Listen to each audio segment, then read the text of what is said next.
여러분 안녕하십니까. 이번 주말에 어김없이 프로토 승부 예측을 하는 시간 다가왔습니다. K리그 정말 예측하기 힘든 요즘 K리그 이 승부 예측을 조심스럽게 시작해 보도록 하겠습니다. 자, 이번 회차 승부 예측할 경기로는 서울대 경남, 대구대 성남, 전북대 인천, 그리고 상주대 울산 경기로 준비를 해봤습니다. 자, 서울대 경남 경기, 서울은 지난 울산과의 경기에서 드디어 첫 번째 실점을 하고 말았습니다. 그리고 이 실점한 이후에 공격을 전개하고 나서 역습을 당하는 상황, 그 역습을 대비하는 그게 약간 좀 미비한 모습이 보였었어요. 그 역습에 좀 대처하는 게 약간 좀 미숙한 모습을 보였었고, 대신에 이제 홈에서 2승 1무로 좋은 모습을 보여주고 있습니다. 4득점에 무실점을 기록하고 있는 만큼 서울 이 홈구장, 특히나 이 홈구장에서 막 예전에 남아공 월드컵에서의 그 부부젤라인가요? 뭐 그것처럼 막 그런 소리를 내면서 홈 관중들의 정말 열정적인 응원까지 더해지기 때문에 이런 어드밴테이지를 아마 서울이 좀 떠안고 경기를 치르지 않을까 생각이 들고, 대신에 이제 이 무실점이 경남과의 경기에서는 좀 중요하지 않을 수도 있습니다. 왜냐? 이 경남이 리그 9득점, 이 9득점을 하는 게 모두 후반전에 나왔었어요. 심지어 이 후반 30분 이후에 7득점이나 기록을 했다는 거. 그리고 지난 전북과의 경기에서는 전반전 경기 내용도 상당히 좋았습니다.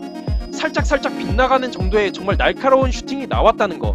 이게 아마 서울이 이번 경기를 앞두고 좀 염려되는 부분이 아닐까 싶고요.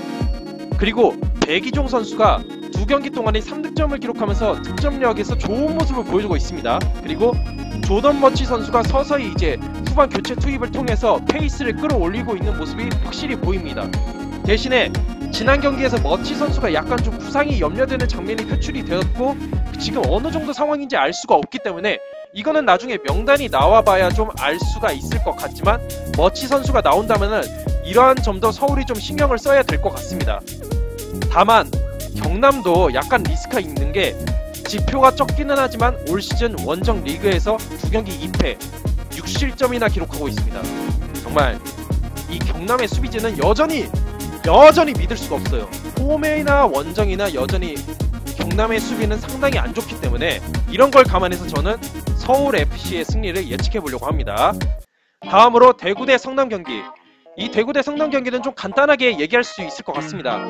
자, 세징야와 김대원의 주도하에 이루어지는 그 역습 공격이 정말 효과적으로 이루어지고 있습니다. 특히나 이 세징야 선수가 정말 좋은 모습을 보여주고 있습니다. 프리킥이나 아니라 공격 전개하는 과정이나 슈팅 한방이나 정말 좋은 모습을 보여주고 있고, 에드가 선수가 어떻게 될지 모르겠어요. 에드가 선수가 만약에 복귀를 한다면은 더할 나위 없이 좋겠죠. 그 아시아 챔피언스리그 경기를 보신 분들은 세징야, 김대원, 에드가 이 3톱의 활약이 얼마나 좋은지를 이미 봤으니까 더 설명을 안 해도 될 것 같습니다. 대신에 에드가 선수가 복귀를 못한다. 그래도 김진혁 선수가 지난번 경기에서 멀티골을 기록한 그 페이스를 이번 경기에서도 이을 수 있을 거라는 생각이 듭니다. 그래서 저는 대구FC의 승리를 예측해 보려고 해요. 물론 성남FC가 K리그 클래식에 올라와서 준수한 활약을 보여주고 있고, 대구가 이제 아시아 챔피언스리그 원정기를 떠나게 돼요. 물론 그렇다고는 하지만은 그래도 성남이 아직까지는 좀 대구의 전력에 맞서기에는 좀 역부족이지 않을까 생각이 들어서 저는 대구FC의 승리를 예측해 보려고 합니다. 자, 다음으로 전북대 인천의 경기. 전북은 로페즈, 이동국, 김신욱 선수가 다같이 선발로 나서는 경기는 거의 없지만은 어찌됐든 간에 이 세 선수가 돌아가면서 좋은 모습을 보여준다면은 공격진은 정말 믿을만하다, 좋은 모습을 보여준다는 전제 하에서는. 대신에 이 아시아 챔피언스 리그와 병행하는 그 과정에서 좀 체력적인 문제를 보이는 경우가 있었어요. 특히나 이제 강원과의 홈 경기에서 챔피언스 리그 직후 경기를 치러서 그런지 뭔가 좀 정확도도 좀 안 좋았었고, 공격에 대한 세밀함도 약간은 조금씩 떨어지는 모습을 보여줬었어요. 그리고 후반전에 이 페널티 박스 안에서의 그 수비가 불안하다는 그런 점을 좀 생각을 해봐야 돼요. 그리고 전북도 아시아 챔피언스리그 일정이 원정 경기예요. 다음 원정 일정도 좀 생각을 해야 된다는 것이 좀 전북의 입장에서는 좀 약간 신경이 쓰일 것 같고, 인천의 경우에는 콩푸엉 선수. 이 콩푸엉 선수가 수원과의 교체 출전을 시작으로 서서히 존재감을 좀 드러내고 있는 상황이에요. 하지만 아직까지는 이게 그 손발이 좀 잘 안 맞는 것 같아요. 이 공격이 그렇게까지는 좀 좋은 모습을 보여주지 않고 있고, 거기다가 이 무고사 선수, 콩푸엉과 좀 그래도 좀 잘 맞는 것 같다고 보이는 이 무고사 선수가 지난 경기에서 부상을 당한 것 같아요.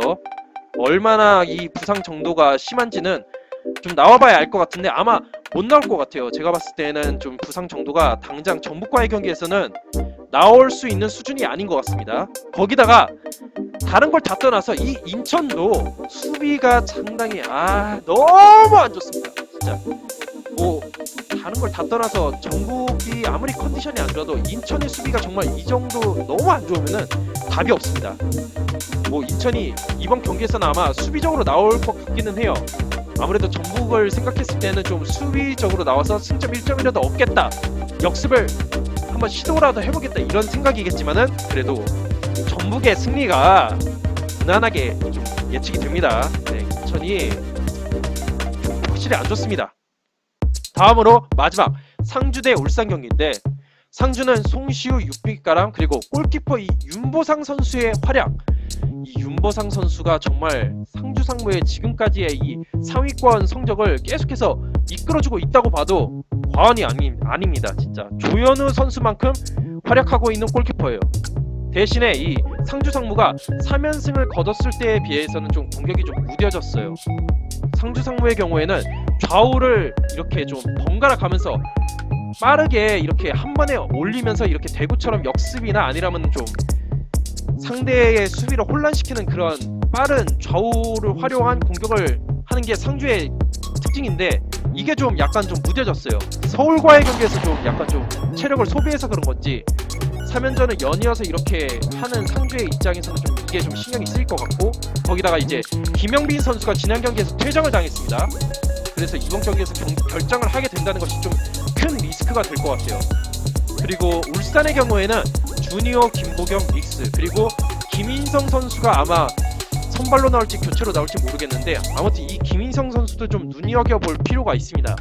이 네 선수가 지금의 울산 현대의 공격을 좀 이끌고 있는 상태고, 그리고 울산이 초반에 그 약간 답답한 공격력, 좀 스피드가 떨어지는 그런 것에 비해서는 좀 개선이 됐어요. 좀 어느 정도 좀 속도감이 있는 그런 공격을 좀 보여주고 있는 상황이라서 공격 면에서도 좀 긍정적인 요소가 보이기 시작합니다. 근데 아직까지도 그 원정승이 없습니다. 챔피언스리그, 아시아 챔피언스리그를 포함해서 원정승도 없고, 심지어 그 3경기 동안에 득점이 1득점밖에 없습니다. 이게 아마 좀 울산의 입장에서는 좀 약간 신경이 쓰일 것 같은데, 그렇다 할지라도 저는 김영빈 선수, 상주 상무의 김영빈 선수의 공백이 좀 크다는 생각이 들어서 저는 이 경기 울산 현대의 승리를 예측해 보도록 하겠습니다. 자, 승부 예측을 요약해 드리겠습니다. 서울 대 경남 경기는 서울의 승리, 대구 대 성남 경기는 대구의 승리, 전북 대 인천은 전북의 승리, 상주 대 울산 경기는 울산의 승리를 예측해 보려고 합니다. 대부분 다 좀 정배로 가는 그런 상황인데, 뭐 여러분들이 판단하에 약간 좀 다르게 하고 싶다는 것은 다르게 하셔도 상관이 없으실 것 같습니다. 자, 그리고 두 경기가 남았죠. 두 경기에 대한 추가 승부 예측 좀 간단하게 좀 해보자면은, 포항 대 제주 경기. 두 팀의 공통점. 골 결정력이 아쉽다. 특히나 제주의 경우에는 분명히 경기를 치르면 치를수록 공격 전개 과정에서는 확실히 좋은 모습을 보여주고 있는데 자꾸만 골이 안 터져요.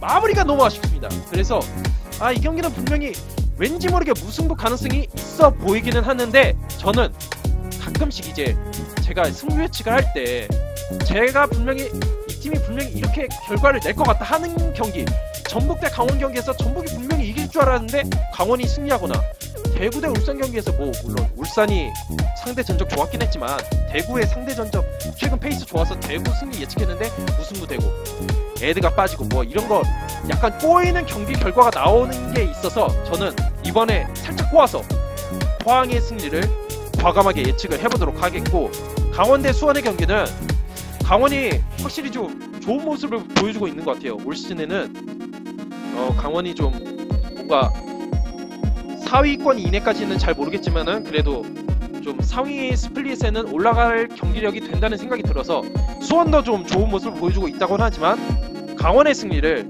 좀 예측해 보려고 합니다. 자, 어떻게 하다 보니까는 제가 이번에 승부 예측한 경기 다 무승부가 없네요. 아, 약간 신경이 쓰이네요. 근데 제가 지난번 승부 예측 때 서울대 상주 경기에서 서울의 승리를 예측했다가 상주로 바꿨다가 틀렸죠. 네. 그래서 이걸 교훈 삼아서 저는 이번에는 이 승부 예측 절대 바꾸지 않기로 결심을 했습니다. 이대로 갑니다. 이대로. 틀려도 그냥 이대로 가겠습니다. 결과는 네, 겸허하게 받아들여야죠. 이번에는 제발 반타작이라도 적중이 되길 빌겠습니다. 이상으로 영상을 마치도록 하겠고, 제 영상이 마음에 드시는 분들은 구독과 좋아요를 눌러주시길 바라겠습니다. 감사합니다.